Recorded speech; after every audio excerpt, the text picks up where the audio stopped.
It's been a while since we had one of these talks.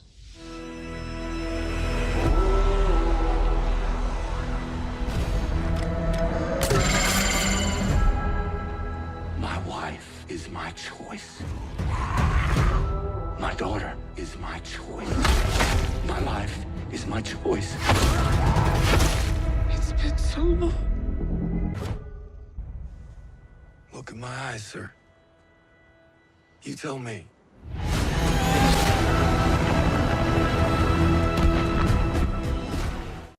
Bon, les amis, bienvenue à vous sur la chaîne de Sam Movie Show. Alors, on se retrouve bien évidemment pour la critique de cet épisode 2 de The Ones Who Live, donc spin-off centré sur les aventures de Rick et Michonne. Alors, on va rentrer dans le vif du sujet assez rapidement. On avait eu donc un épisode 1 qui était extrêmement centré sur Rick, sur son retour à lui personnellement, comment il a vécu les choses de son côté, au CRM, etc. Bon, je vais pas non plus revenir sur ce que j'ai déjà dit, mais bon, on a eu beaucoup de réponses et de choses qui ont été expliquées dans cet épisode 1, parce que si je dois retenir une chose essentielle sur ces deux premiers épisodes que l'on a vus, c'est que ça va très vite.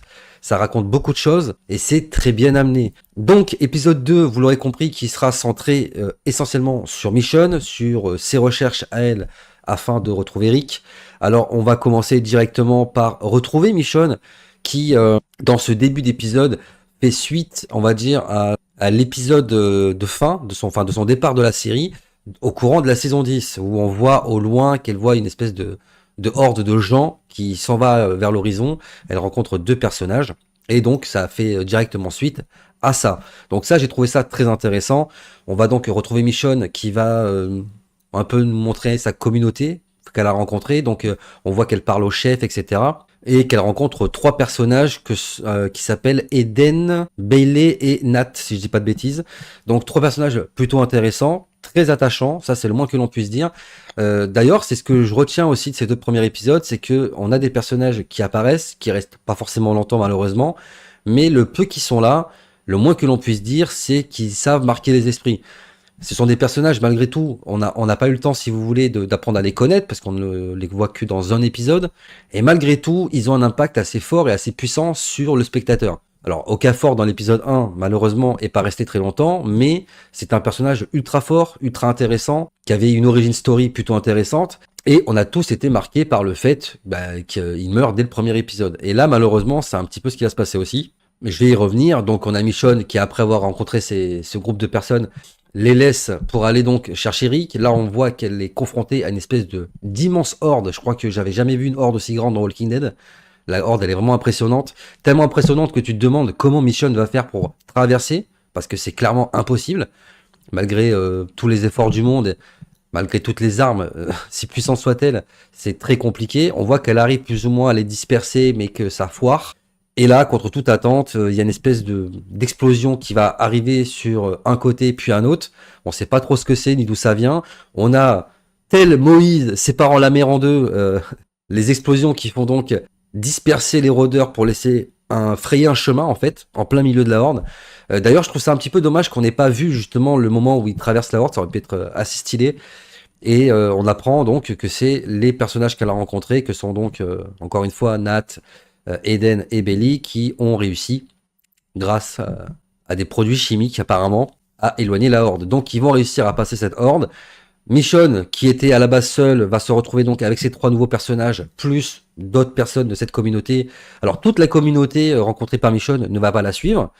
Et ça, je trouve ça plutôt intéressant, parce que ça peut vouloir dire que ces gens-là, par la suite, vont peut-être revenir dans le spin-off, ou dans la suite des événements que seront racontés dans l'univers Walking Dead, et potentiellement pourront devenir également des alliés de poids contre la guerre à venir, contre, j'allais dire les marcheurs blancs, mais c'est littéralement ça. Le CRM, c'est littéralement les marcheurs blancs de Game of Thrones, hein. C'est la menace ultime, quoi. Alors très vite, les choses vont très mal se passer, puisque les hélicoptères de la CRM vont apercevoir que des gens approchent un petit peu trop près d'eux, vont envoyer des hélicoptères, et comme c'était malheureusement déjà montré dans le trailer, hein, c'est vrai que cette scène-là, je l'ai vu venir à 10 km, parce que j'avais vu dans le trailer que ça allait se passer comme ça, et puis on reconnaissait plus ou moins les décors, donc on savait que ça allait mal se passer. Donc l'hélicoptère arrive, bombarde la communauté accompagnant Michonne, dans une espèce de gaz de chlore assez violent. Faudrait que je me renseigne d'ailleurs sur ce que c'est ce gaz, parce qu'il est vraiment ultra violent.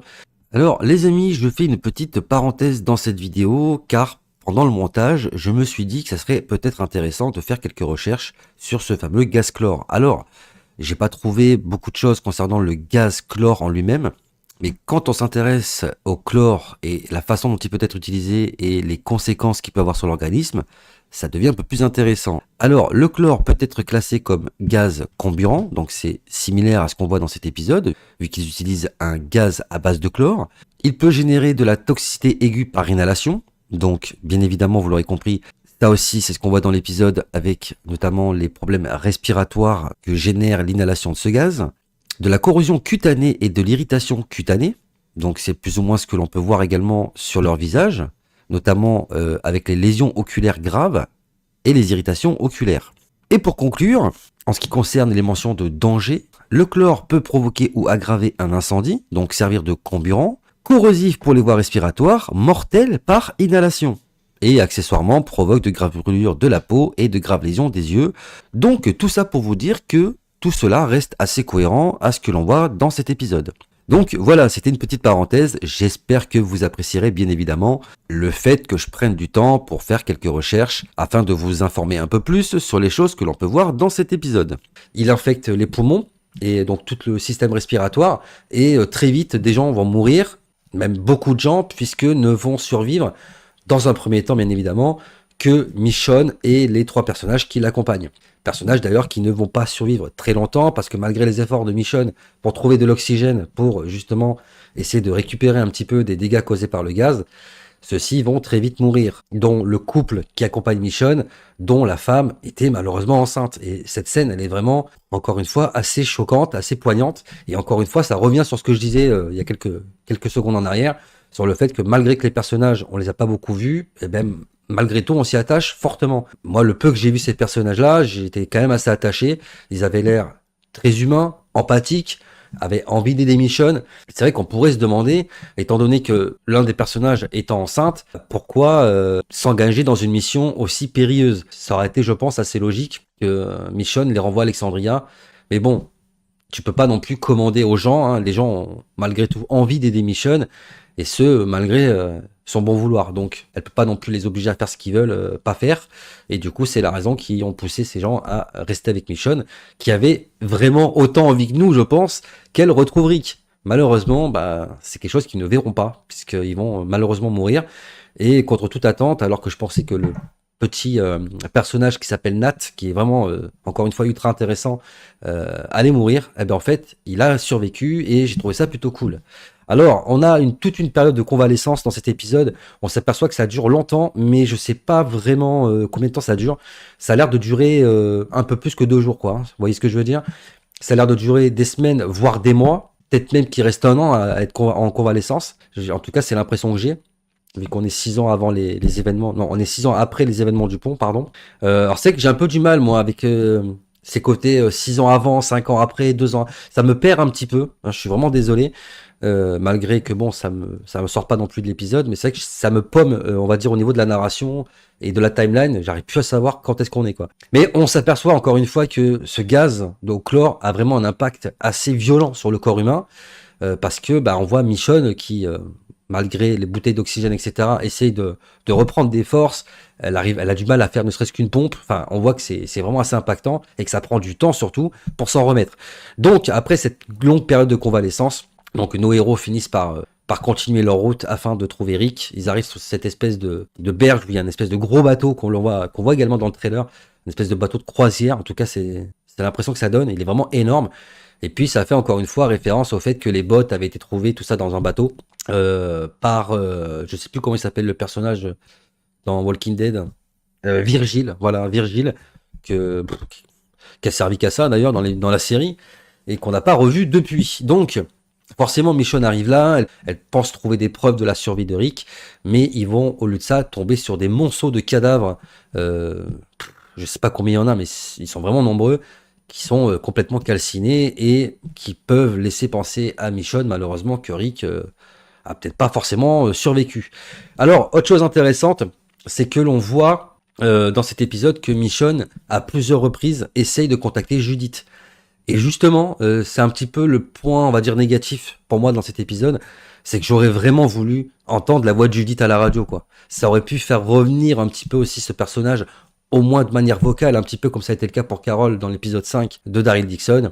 Et c'est vrai que je regrette de ne pas avoir entendu la petite voix de Judith à la radio dans cet épisode. Et d'ailleurs, il y a quand même pas mal de clins d'œil et de références, encore une fois, à la série mère, dont la scène justement où Michonne va récupérer les bouteilles d'oxygène pour récupérer un petit peu des effets du gaz, qui m'ont beaucoup fait penser à la scène où le gouverneur va également chercher des bouteilles d'oxygène pour aider le grand-père de Tara, ou le père de Tara, je sais plus, dans les épisodes consacrés donc au gouverneur. Donc voilà, petite référence que je tenais à noter. Il y en aura une un peu plus tard, hein, j'y reviendrai quand ça sera l'occasion. Donc nos héros partent encore une fois, continuent leur route, avec donc Michonne toujours en train d'essayer de contacter Judith, mais qui n'y arrive pas. Et on va donc apercevoir de nouveau les hélicoptères de la CRM. Et là, on comprend que c'est les hélicoptères dans lesquels se trouve notamment Rick dans l'épisode précédent. Alors, on voit comment ils ont réussi à abattre les hélicoptères. Alors, l'arme qu'utilisent donc Nat et Michonne, hein, également contre les hordes de rôdeurs précédemment, elle est ultra badass. Hein. Elle est ultra sophistiquée. Et d'ailleurs, c'est un petit point positif également, c'est que j'aime beaucoup l'originalité dans les spin-offs que l'on a pu avoir jusqu'à là, et notamment au niveau des armes, parce que là, on nous montre des armes qu'on n'avait encore jamais vues. Et c'est vrai que ça paraît pas comme ça, mais une série qui dure aussi longtemps dans le temps, il faut qu'elle se renouvelle, et c'est pas aussi évident que ça. Donc ça, je trouve que là-dessus, c'est plutôt bien réussi. Il y a beaucoup de bonnes choses, et notamment au niveau de l'originalité, et pas forcément qu'au niveau des armes, aussi au niveau des lieux qu'on rencontre, des rôdeurs en eux-mêmes, etc. Il y a beaucoup de bonnes idées. Par contre, on n'a pas vu de variant. Je sais pas si on en verra du côté de la CRM, etc. C'est vrai qu'on n'a pas eu encore ce délire de variant comme on a pu avoir dans la série mère Walking Dead et également dans les spin-offs. Arme ultra badass qui va donc défoncer les hélicoptères. J'ai beaucoup aimé d'ailleurs le moment où Nat pense avoir loupé l'hélico alors que nous on sait que c'est pas du tout le cas. Parce que la première balle qu'il envoie, qu'il pense avoir loupé, c'est celle qui va transpercer au Okafor et le faire exploser dans l'hélicoptère. Donc l'hélicoptère s'écrase et puis la suite on la connaît puisqu'on l'avait déjà vu dans l'épisode 1. Michonne va commencer à éliminer des gardes. Alors petite chose dont je me suis aperçu et que j'avais pas vu dans l'épisode 1, c'est le fait que tous les soldats qui accompagnent Rick, sous leur casque, ils ont des cagoules. Ce qui fait que je peux pas vraiment voir leur visage. Et en fait, je suis en train de me dire que c'est plutôt une bonne chose que Rick n'en avait pas. Parce que si ça se trouve, elle aurait peut-être pas forcément reconnu Rick de suite et elle aurait pu le tuer. Mais imaginez juste 30 secondes que Michonne avait tué Rick à ce moment-là. Après autant d'années à le chercher, enfin ça aurait été, mais bon, je pense que clairement ça aurait pas été possible parce que les fans auraient pété les plombs. Mais imaginez juste 30 secondes. Dans un monde parallèle, Michonne tue Rick. Hein. C'est fou de se dire ça, quoi. Bref, donc elle retrouve Rick. Et là, contrairement à l'épisode 1, ça coupe pas au moment où elle trouve Rick. Non, bien au contraire, loin de là. On a enfin les vraies retrouvailles. Voilà, c'était vraiment touchant de les voir se jeter dans les bras de l'un de l'autre. D'ailleurs, j'ai un peu versé ma petite larme, hein, vous m'en voulez pas.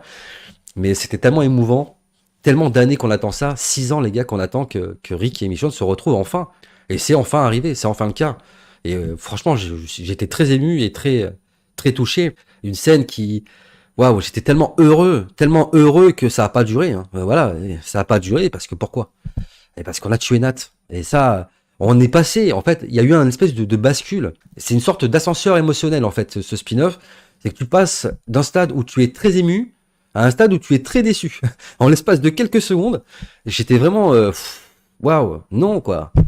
Non, je veux dire, on nous avait fait le coup avec Okafor, si vous voulez, dans l'épisode précédent, où on tue un personnage auquel on ne s'attend pas du tout à ce que ce personnage-là meure, et surtout meure aussi vite. Et là, on nous refait le coup, bon... Certes, avec les personnages qui accompagnent avec Michonne précédemment, mais surtout Nat, quoi. Je veux dire, moi, je m'attendais pas du tout à ce que ce personnage-là meure, parce que il est ultra charismatique, il est ultra intéressant, et j'avais vraiment envie de voir ce mec-là continuer dans l'aventure, de le voir aller avec Alexandria. D'ailleurs, j'en ai fait référence dans la vidéo réaction où je dis même que ça aurait été tellement stylé de voir ce personnage-là parler avec Judith, parler avec Eugène. Voilà, où tu sais que c'est deux mecs qui ont des connaissances un petit peu en sciences, etc. Ça aurait pu faire des trucs cool. Et surtout, ça aurait pu être des gens super intéressants et importants, utiles contre la guerre à venir. Et je trouve ça vraiment dommage d'avoir tué un personnage comme Nat.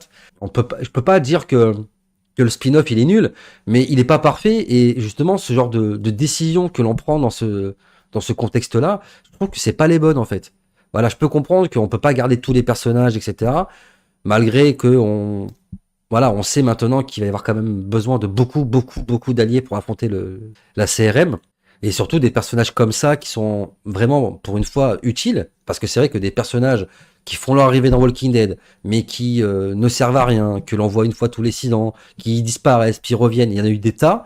Alors que là, tu as vraiment l'occasion d'avoir un personnage intéressant et de t'en servir pour la suite. Donc, je suis désolé de m'attarder sur ce passage-là, mais j'ai vraiment trouvé ça dommage de se séparer d'un personnage aussi intéressant, quoi. En tout cas, c'est mon avis personnel. J'aimerais avoir vos retours par rapport à ça parce que c'est vraiment pour moi le point négatif de l'épisode et c'est vraiment ce qui m'a vraiment profondément agacé, quoi. Alors là, va se passer quelque chose où c'est vrai que il y avait plusieurs possibilités parce que bon, on savait que Michonne retrouvait Eric, mais qu'est-ce qu'on faisait après, quoi? Parce que c'est ça la vraie question. Comment on fait? Si Michonne va au CRM avec Rick, elle va être piégée tout comme Rick l'a été. C'est-à-dire qu'une fois là-bas, eh ben, tu restes là-bas. Tu ne peux pas t'échapper du CRM.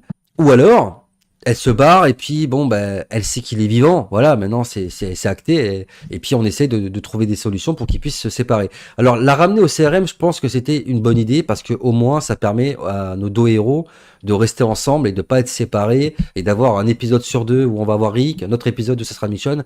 Bref, ça aurait été un peu chiant et je pense que c'était plutôt une bonne idée de les laisser ensemble donc à la CRM.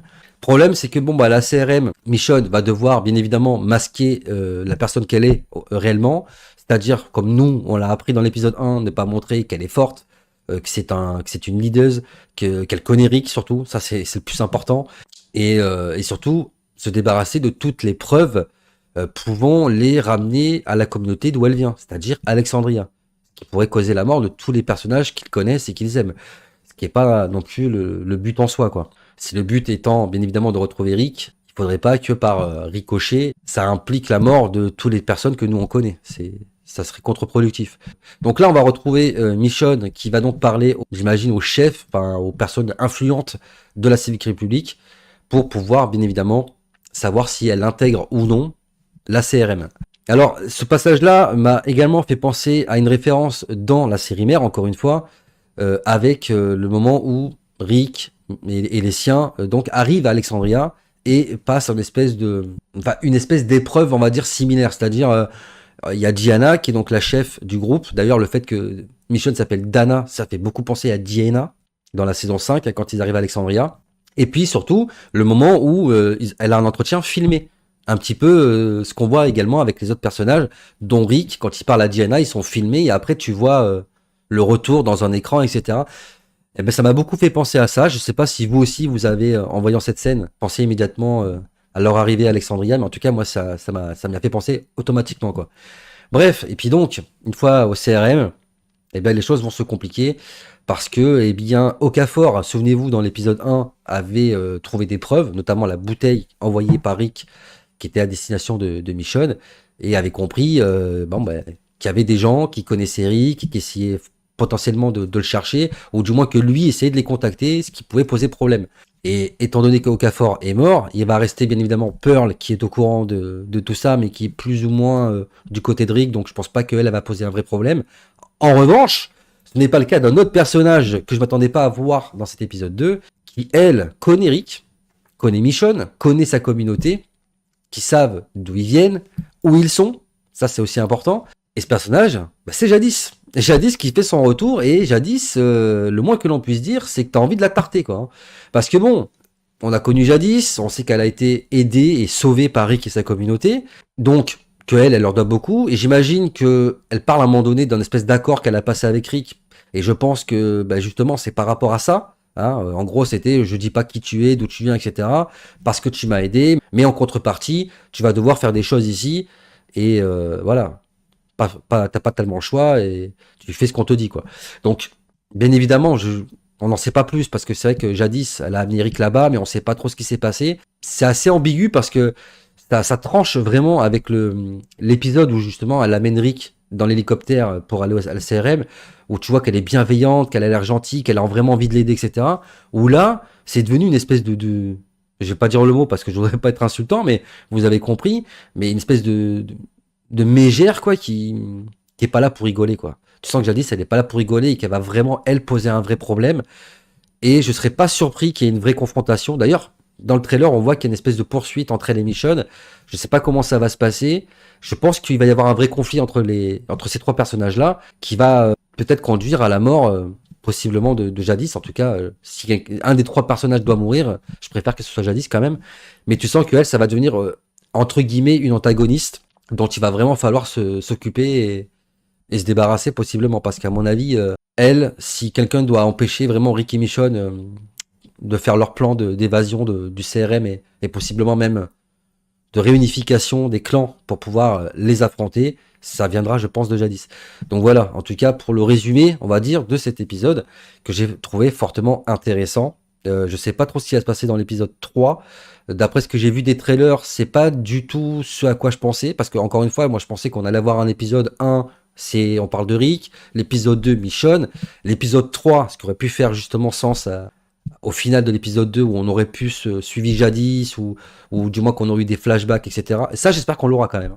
J'espère vraiment qu'on aura au moins dans un des épisodes un flashback où on voit Rick et Jadis dans l'hélicoptère qui arrive au CRM, qu'on voit un petit peu comment l'arrivée de Rick au CRM, comment c'est mis en place, les accords qui sont passés entre Rick et Jadis. Tout ça, je pense que c'est intéressant et que ça serait bien de nous le montrer. Et puis voilà, je pensais qu'on allait avoir ça, et puis un épisode 4 peut-être plus centré sur le général Bill et nous allons apprendre un peu plus sur le fonctionnement de la CRM, et puis avoir un épisode 5 et 6 où c'est vraiment axé sur la fuite, et je sais même pas comment ça va se terminer, parce que honnêtement, moi, c'est que l'épisode 2, on va me dire, il y a encore beaucoup de choses à voir, encore 4 épisodes à suivre, mais comment on va mettre en place les choses, comment ça va se terminer surtout. Parce que c'est ça la vraie question. On le sait que Scott Gimple, encore une fois, parce qu'elle me répétait, veut réunifier, on va dire, toutes les communautés. Et s'il le fait, je pense que c'est dans un seul but, c'est d'affronter la CRM. Donc je pense pas qu'on verra un vrai clash, un vrai conflit avec la CRM dans ce spin-off. Je pense que ce spin-off a juste pour but, et uniquement pour but, de faire en sorte que Rick et Michonne se barrent de la CRM, s'enfuient, et s'il vous plaît, si vous me faites un final de Once Who Live où Rick retourne à Alexandria, mais je crois que ça serait un des plus beaux jours de ma vie. Ah vraiment, enfin un des plus beaux jours en tant que cinéphile, on va dire ça comme ça. Pas exagéré non plus, mais je vais vraiment kiffer. Franchement, je suis tellement heureux de ce que je vois dans ce spin-off, parce que je m'attendais à tout sauf à ça. Et c'est vrai que Walking Dead était un petit peu en dents de scie depuis quelques années, et j'ai l'impression qu'avec cette idée-là de spin-off, ils ont vraiment trouvé la solution, tu vois. C'est vrai qu'on les a beaucoup critiqués parce qu'on se disait mais où est-ce qu'ils vont, qu'est-ce qu'ils veulent faire. Et en fait, j'ai vraiment l'impression qu'ils savent ce qu'ils vont faire et que ça annonce du très très lourd pour la suite, quoi. En tout cas, voilà, un épisode 2 plutôt intéressant. Bon, il y a quelques longueurs, c'est sûr, mais voilà, on en apprend beaucoup. Des nouveaux personnages qui arrivent, on a une nouvelle communauté qui, encore une fois, va possiblement être alliée avec Michonne par la suite, parce qu'encore une fois, tout le monde n'a pas suivi Michonne et tout le monde n'est pas mort. Dans les morts de cette communauté, malheureusement, c'est vrai que Nat, je suis désolé, mais Nat, pour moi, c'est une vraie erreur. Vraiment, c'est une vraie erreur d'avoir supprimé ce personnage qui, à mon avis, pouvait apporter beaucoup, beaucoup de bonnes choses dans l'univers Walking Dead. Et puis voilà, quoi. Michonne à la CRM avec Rick, les retrouvailles très émouvantes. C'est vrai que ce qui est un peu agaçant aussi, c'est que on voit que Rick demande des nouvelles de Judith. On parle beaucoup de Judith, mais je crois qu'il y a qu'une seule fois où Michonne mentionne le fait que les deux enfants vont bien, tu vois. Elle dit même pas RJ, elle ne mentionne pas son nom, mais tu comprends que elle en parle, quoi. Et c'est vrai que t'as l'impression que ce personnage-là, on s'en fout, quoi. Oh, c'est votre fils, je sais pas, c'est quand même le fils direct de Rick et de Michonne.